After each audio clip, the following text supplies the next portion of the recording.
It can't stop the day we dissect the news. Flipping on the edge, choices to choose.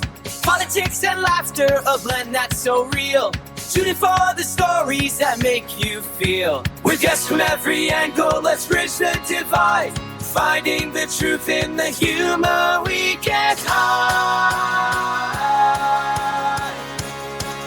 Okay, folks, welcome to another edition of the Prime Directive. Wow, it's been a little while. It has been. It's been a few weeks here just because the missus and I were on vacation over in Europe and whatnot. And can't wait to hear about it. I know. Well, I thought we would chat a little bit about our experiences and whatnot. Absolutely. And, for those of you that are watching, all 5 billion of you, 5 billion users. Oh, wow.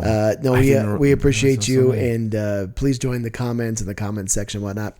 We are the Prime Directive, remember, a podcast with a bold mission to explore a strange new world by discussing a range of topics that interest us. We ask that you join us to listen with an open mind, look with your human eyes, to thoughtfully interact and share your thoughts. We are seeking life forms willing to engage in respectful discourse. We put the civil in civilization. Admar, it's been a little while. Yeah, it has been. Welcome back. My goodness. I know. We actually had the good fortune of going to your birthday party a few days back and whatnot before we even got a chance to talk about Europe and whatnot. So how do you feel about getting old? What do you think? How do you feel about this? How dare you? Well, I was going to say every time 29, right? 29 years old? Yeah, give or take a year. Yeah. But I have to admit that we are all getting older, right? Aren't we all getting older? So every time you celebrate a birthday, it is basically you're celebrating the fact that you were provided the opportunity to be on this floating spaceship, which that's what the Earth is. It's a floating spaceship, and you had the opportunity to spend the last year. I think it's a great time to reflect. It's a great time to reassess and ascertain where you are heading next. Yeah, no, my dad used to joke around it when he was still alive. He would say, hey, if you don't like your birthday, try not having one. Yeah. It's like, anytime you want to get all bent out of shape about whatever it is, job or whatever it is, it's easy to just let that stuff go. Yeah. So, anyhow, happy birthday to you. Thank you. And, thank you kindly.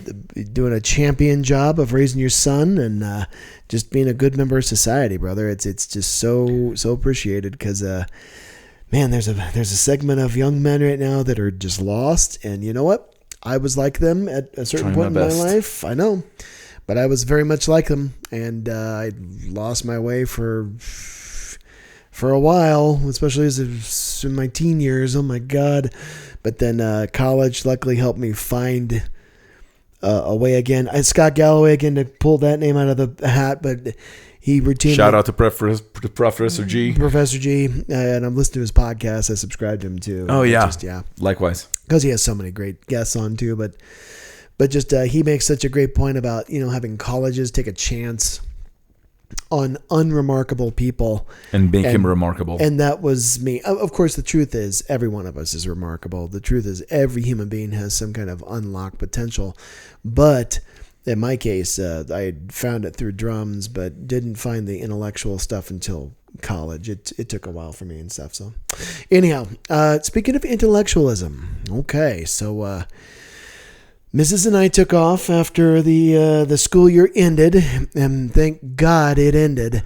But it did. It's okay, we need time. People just don't understand. Anyone who's not been a public school teacher, or even a private school teacher for that matter, because they're facing their own challenges. But if you're a public school educator at any level, I think the general public got a small sampling or sense of what it's like to be a teacher during COVID. They got like a little small slice, like a little souffle. They got a little souffle, but they didn't get that whole chocolate cake that we got to deal with every day and every year. So teachers need the summer, unpaid, mind you, even though we take a 12-month check. We're only paid for like a 187-day contract in my case, so I don't actually get paid over the summer. I receive a check, but it's for work I've already done. How do you like them apples? But anyway, we need a recovery period because the school year is just, it can be draining. It can be emotionally just taxing. Burdensome. Well, yeah, like I almost equate it to like being in the trenches of like World War I sometimes. You got to keep troops fresh. You can't keep the troops in the trenches too long or they start going cuckoo. So we're getting that couple months off to at least reclaim some sense of adulthood. I'm sorry, what's that? Is so appreciated and just necessary for this particular profession. So my wife and I had decided last year we would head to Europe. And that's where we went for our vacation this year. Originally, we were going to be going to Portugal as well, but that kind of fell through. Weird kind of stuff there. Hopefully going to be going to Italy this next year, my wife is. But so we ended up in a week in the UK and a week in Paris, France, and up into Rouen, and eventually all the way up into Normandy, and then back down again. And it was just...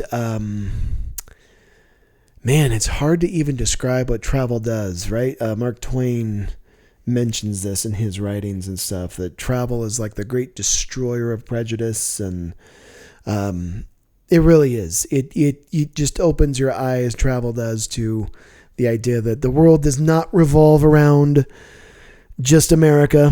Although, boy, it was obvious just how powerful we are as a country traveling around.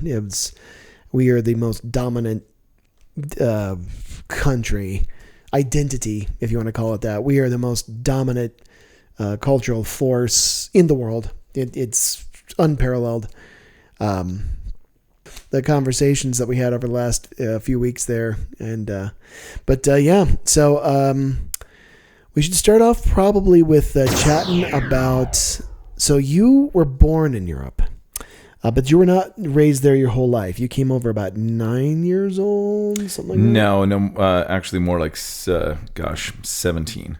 Oh, 17. Yeah. So you grew up formatively in those... Oh, most definitely. And, I could certainly, I could certainly see some of the distinct experiences that you've had in kind of like my everyday existence for about the better part of 17 years, and I completely.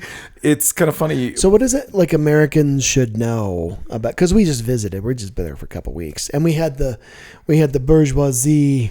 Experience we did. Which, by the way, can you share a little bit more about your, bougie experience being on the, return flight home again? Because that just sounded so wonderful. I just would like to vicariously live through you. Well, yeah. So, flying out, we didn't do that's right. Seats. Just we returning. Didn't do the upgraded, but we did do the upgraded seats coming back from Charles de Gaulle, and. Yeah, that's a pretty interesting experience. Having flown, economy my whole life, I've just, I never cared or given two squirts about flying in the premium class or anything like that. But this opened my eyes quite a bit to just how different the experience is in first class and premium. So we went on WestJet. Going out, we flew United.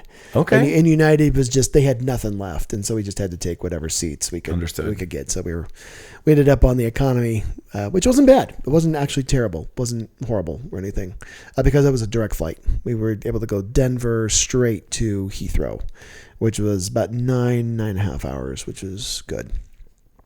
Was it overnight or was it during the day? It was overnight, but helps. It was pretty much on time. And when we landed, you just kind of like, because they're still in the daytime there, even though we flew overnight, it's like 12, 1 o'clock there. You get into your hotel and we just kind of crashed. We stayed at a place that was, where was that called? The Novotel. We stayed at a place near the train station, like a big train station drop-off spot. But it was where our tour bus would pick us up. But then that was great. But flying back, we did I upgraded because I knew this was a special vacation. So for the wife, we've been married a long time, and I want to keep it that way as long as I'm alive. And so we upgraded and did the premium class. So after a kind of a confusing experience in Charles de Gaulle, which is what a disaster of an airport. The only worst airport I can think of is DIA. Oh, I don't know. Apparently, you've not been to some of the other ones. Yes, no, I know. My mom said Detroit wasn't super great either, but that's where she flew through. Okay. Yes, but so we upgraded to premium class, and man, I got to tell you, so you get on the plane first, you kind of sail through the security line, you get yourself all comfy, you go down the walkway. Can you also get a mimosa? Yeah, they greeted me with a mimosa. Well, Liesl just had a champagne, but they greet you with a drink. And, you're in seats that are like this or like these right here. You're in seats that are, you can actually extend your feet, and, they give you premium headphones and everything to go into the jacks and stuff, so you can watch your stuff. And I'm sorry, how large were the TV screens again? These are bigger than the iPads. They were probably more like about 16 inches.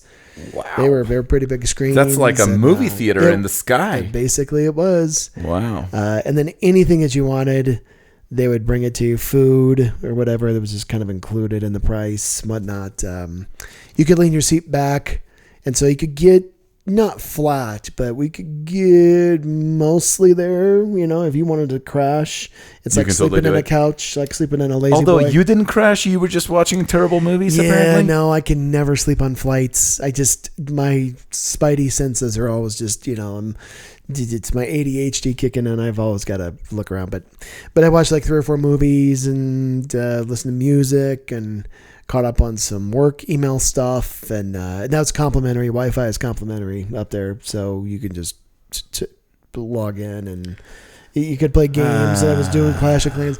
I know it's very interesting. As I get older in my age, I can see the advantage on long flights financially. I can see the advantage on long flights upgrading. Domestic flights. You still think economy is the way to fly? Yeah. Domestic flights, it's not as big of a deal. 3 or 4 hours, that's not as big of a deal. You're on the plane pretty quick, and then you're off the plane pretty quick. Right. But international flights, I think we're gonna go upgraded if we can from now on, and as long as we can afford it.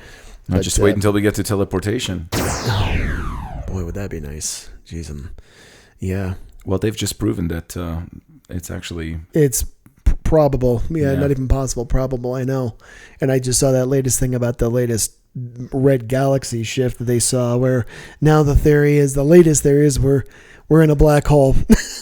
That's the latest astrophysicist, cosmologist theory, is that the only way that we can be seeing this kind of light refracted is if we're in a weird distorted light refraction ourselves, which means our universe might be inside of a black hole. Did you read the thing about the neutrinos? Yes. Oh my God. I was watching the Scientific American had that, and I was like, this is just crazy. So nothing really dies,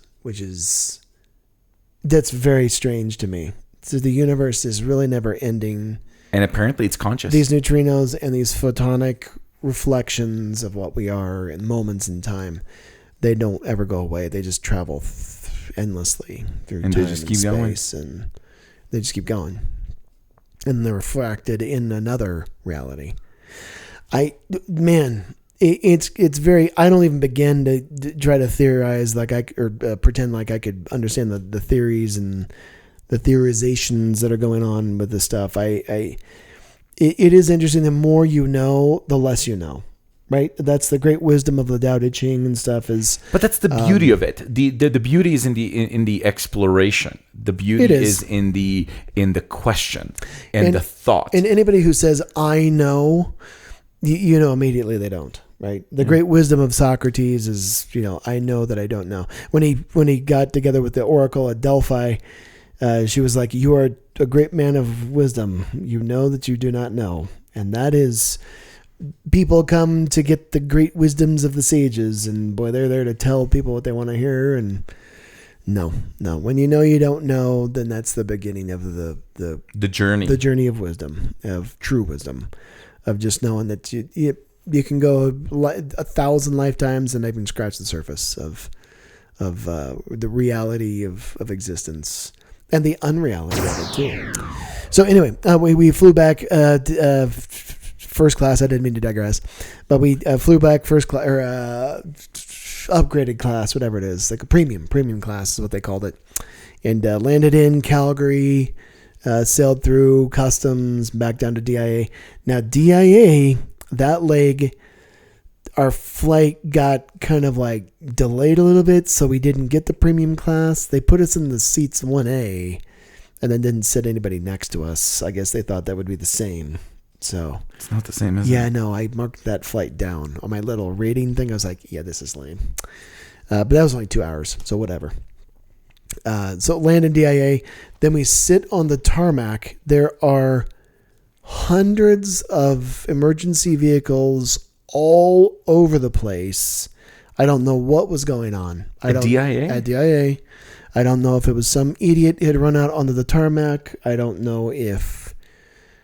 I have no idea. I have no idea what was going on, but we sat there for an hour, and then people were starting to be like, I gotta go to the bathroom, So they unlocked the restrooms and stuff, and we finally got to our gate. And when we got out of the terminal there, we were all the way in C, and that terminal was a flipping absolute madhouse. That was like a scene. Well, if you Google DIA nightmares, just you'll see the baggage claim area. It was like open hand combat to get your bag, and I mean, just my God, the escalators weren't working, or the walking escalators weren't working, so you had to walk.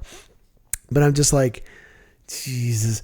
And then they clearly must have overbooked the flight, because there were like people just everywhere standing in line trying to get open seats for stuff. And they're landing too many planes, and I think there were some delays, and so they were all smashed in like Succession. Like when you looked at the planes, like one was landing every minute. There was a plane coming in, like every single minute on the runway. Just crazy. And so then they have to park them somewhere, right? And then you're just sitting there. Anyhow, maybe AI can figure that one out. But anyhow, so the trip to Europe, very, very interesting just to see the cultural similarities, the cultural differences, the power of America. It's hard to even put into words the kind of reach that we get and privileges that we get as Americans. And we're not immune from stupid things. Like in France, when we were leaving, there's big protests now going on against, of all things, the tourism industry. Which you got caught in the middle of that? We got caught in that. And by the way, was that only in France, or was that also... It's all over. It's spread all over Spain, Barcelona, all over the place. UK as well. It's everywhere. Switzerland, you name it. And by the way, didn't you also go to a very famous... museum, world famous museum? Yeah, we were lucky enough to get to the Louvre before it shut down. And that's before because of all the protests. But so the workers there, the travel people, are trying to raise awareness of the conditions, which are unsustainable for Paris. I didn't realize just how many people. It's like 100 million people plus that visit that country every year. It's insane. It's like the number 100 million people. Yeah. Last year's figure was like 85 million. This year's like over 100 million people will visit France at some point on vacation and tourism. And so the country's just like, you can imagine, everywhere you look is a flipping tourist, right? So they were walking around with squirt guns, these big old squirt guns. And if they saw you, they'd squirt you with a squirt gun. And it was probably so hot, you're like, oh, thank you. I was going like, oh, thank you. Because Europe does not believe in air conditioning. Oh, yeah, one of the stranger things. It's an older society. So it hasn't been as updated because they have a lot of traditional architecture and infrastructure of buildings that have not been updated and stuff. So there's just a lot of buildings that are just not air conditioned. And so, yeah, there were some days that were just like, how in the world? The Louvre, they tried to air condition it, but it was like only certain vents in the floor that would come up. I ended up standing on one for like 10 minutes because it's like, I'm going to pass out right now. Anyway, so where should I do? Let's see here. We started in UK. Why don't we start there? Yeah, so we landed in Heathrow. How was that airport? Crazy busy, but more together than Charles de Gaulle. Interesting. The Charles de Gaulle airport system is one of the most convoluted, weird, just confusing. If you don't get the right terminal, if your terminal changes,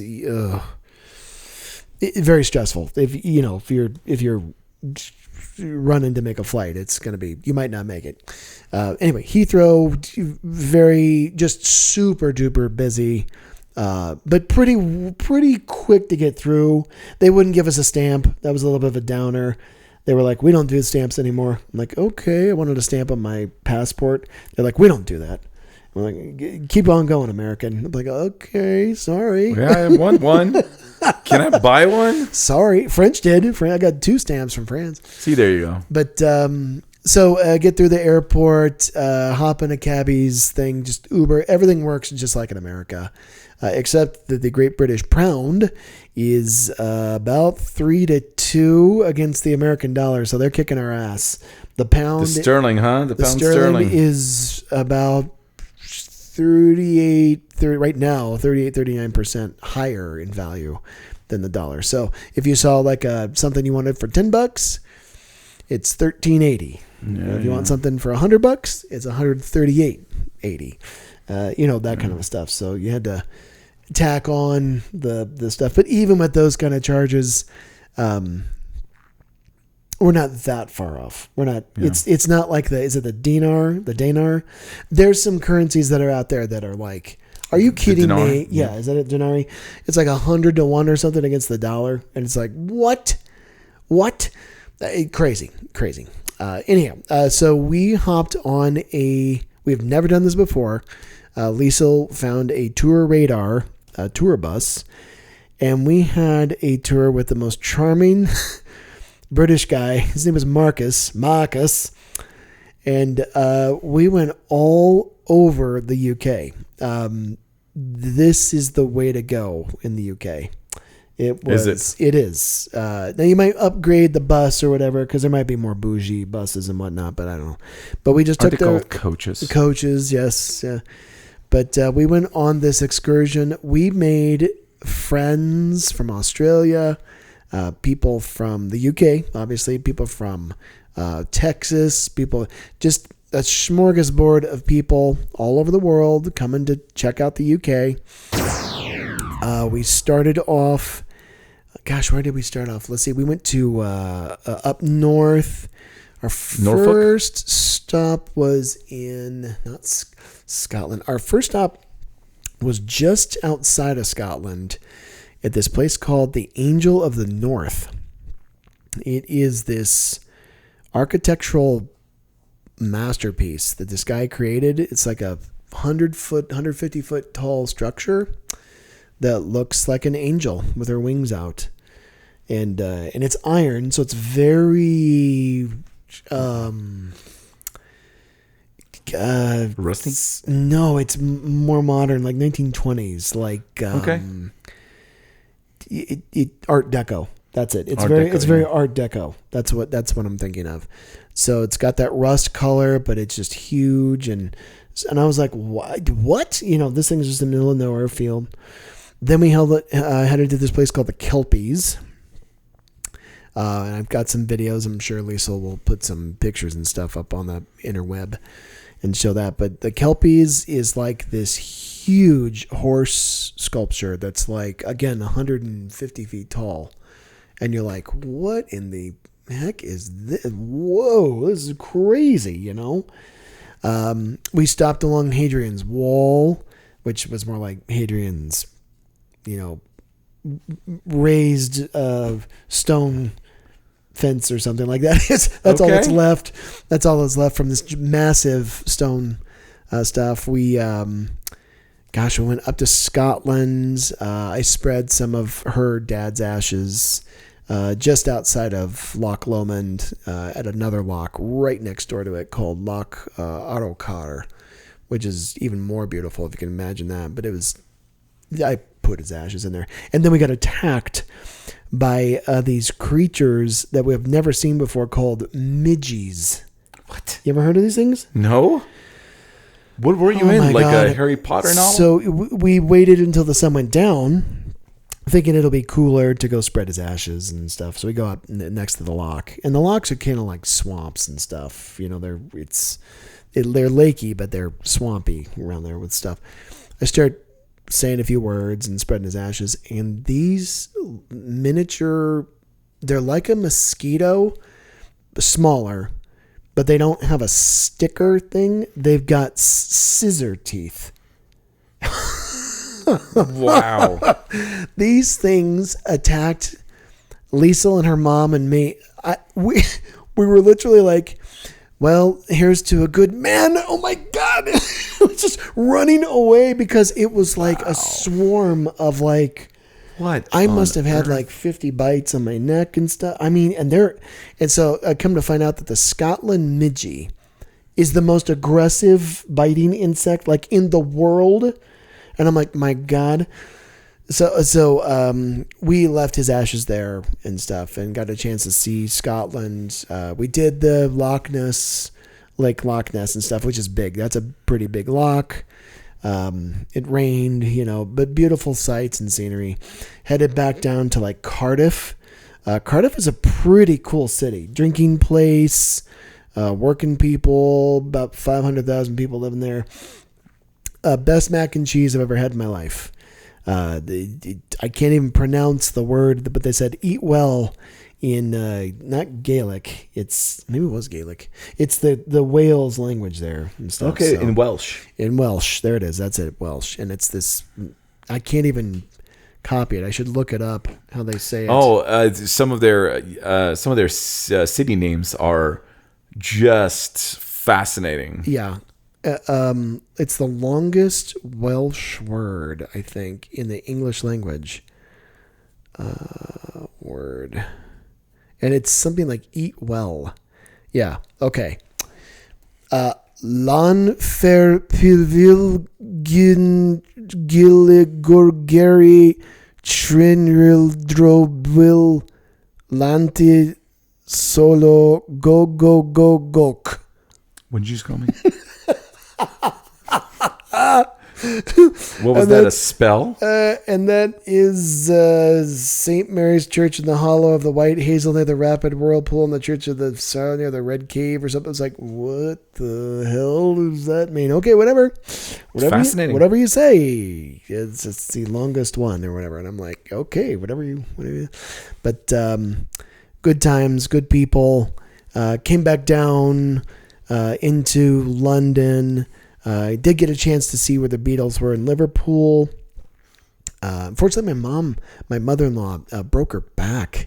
What? Yeah, did I tell you about this? No. Oh, shit. So she tripped over a step in these old 60s hotels and stuff, and she fell over, poor thing, and it cracked her back. It really did. And she was a trooper. She made it through the rest of the vacation, too, but with a broken flipping back. She's a wow. She's a warrioress. Yeah, just pretty amazing. The most memorable part of the whole thing, yes, it's the land and stuff but it was the people on the bus.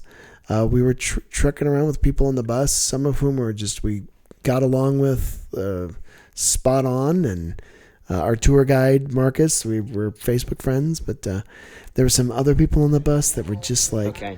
Like, what the fuck is wrong with you? Why? Well, there was this one guy, I don't know if he was sick or something, but he constantly had to piss. Just constantly. And then he would, and he was sick. The poor guy was like sick, so he's like, won't cover his mouth. This went on, and you're on like a bus for like 6 hours, and you're like, dude, would you cover your goddamn mouth. Cover your mouth. Yeah. And then he's like, oh, I gotta pee. And I'm like, well, go pee. Why are you telling me, man? Go pee. And then he did, like, repeatedly. And the guy was like sick, so he filled up the urinal with his excrement and everything, and his pee. And then Liesl's poor aunt goes to use the restroom on the bus, and the bus started going up a hill. Oh no! Oh no! You are not making a convincing case for travel. We started with Mark Twain and how travel is such a wonderful way to. It's unbelievable. You can hear her scream. Cultures. She goes, "Oh my god!" Oh no! Oh no! Splash! Oh no! Oh wow! Oh my god! We're very sorry. Oh my god! To our viewers. It was unfucking believable. I couldn't. Oh my god! I was like, "Are you kidding me?" And I'm like, "I'm not going back there. Nope, ain't going back there. Sorry." So we did that, and we did get to see like the castles and stuff. The Prince of Wales or whatever, his castle or whatever, which was interesting. It's like a keep and stuff, and just by the end of it, we just marvel at how our country comes from this country, that the UK is where our foundational system of government and whatnot comes from, and that we have just such great similarities with the UK. That it's like going to Grandmama's house or something like that. It's just that feel. It does, and there's some quirky things that are like, what in the hell? I'll never figure out why Europeans don't give you a full shower that closes, or at least a shower curtain. I'll never figure that out. I don't know why they give you that half glass thing that in every hotel and every place they only get like a half a shower, and I'm like, can you guys really not give somebody a full shower? What are you afraid of? I don't know. Maybe they're trying to save water or something like that. I don't know what the hell they're doing. But some of the foods and stuff, pasties, tasty. It's like this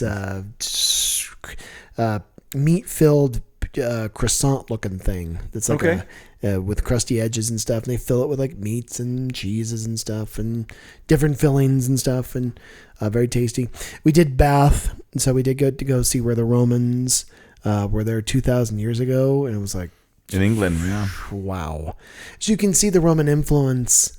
The Romans have just influenced everything for so long. It's just everywhere. Our Greek and Roman, Greco-Roman architecture and stuff is pretty impressive to see this stuff. We did get to go see Shakespeare's house, Stratfordshire on Avon. I think that's what Stratford on Avon. Something like that is where he lived, and he was actually lived a pretty middle class existence apparently, because his house is still standing, and they've repaired it obviously because it's like 500 years old, but they've got the gardens and stuff really pretty, and that's where I had a guy bump into me in the restroom, drunk, peeing all over the place, and I'm like, what in the hell? My goodness. What in the hell is going on here? What kind of experience have you had? You and your family were just it's pretty crazy, dealing with all sorts of no, it was pretty crazy. It's Bath. Oh wow. And so pretty amazing to just think that human beings have been running around here on that island for 2,000, 5,000 years. And then we finished off the trip obviously with Stonehenge. And I was very, very proud of my mother-in-law. She got a chance to go see the Sarsen stones. Wow. And because she had never been out of the United States. You do know who built Stonehenge, right? Well, it's Neolithic people, right? It's the Neolithic. No. Aliens. Of course it's the aliens. Of course it is, Admar.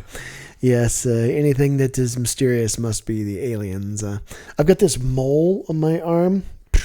Aliens. Well, that I don't know. I've seen that before. I've tried to fix my squeaky door a few times. It keeps squeaking. This the Greys. I don't know about that. I'm pretty sure it was. I don't know. You were kind of far north. I would say it was in the north. Yes, I know. But here's a picture of us on the bus and stuff, and it was just crazy and fun. And I'm sure Lisa could put a little clip up on just to show everybody else. Oh wow! But it was just you just got a chance to you just piled in on this thing, and your experiences are just so interesting to break some bread and have some great meals with people and go see another society and stuff. So UK, big love, big props to UK. No language barrier, obviously, That must have although been. they do say some weird, Marcus would constantly say like, oh, that's Kraken. Yeah, like something that's really good. It's good. And I was like, Kraken. Oh, I didn't know. See, I spent many years watching Top Gear. Yes. So I got to kind of learn some of the, slang terms, emphasis on some. So we finished our tour in the UK. Say goodbye to our UK folks and stuff. And still Facebook friends now with a bunch of them. And hopped on the Eurostar. Down under the channel. Obviously, before things went south. to the which, by the shitter. way, you did go to the locks in Scotland. We did. Did you see Nessie? Did you say hello? I have a couple of pictures where there was something weird in the water. But yeah, I could. Do you know what that was? Aliens.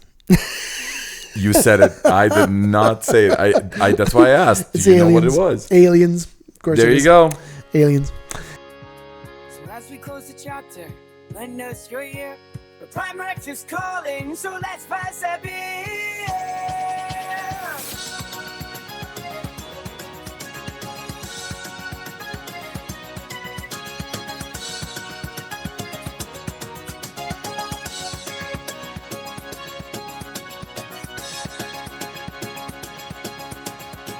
The Prime Directive, where the laughter's alive. Society's reflections, let's help each other thrive. Politics and culture, oh what a blend. Join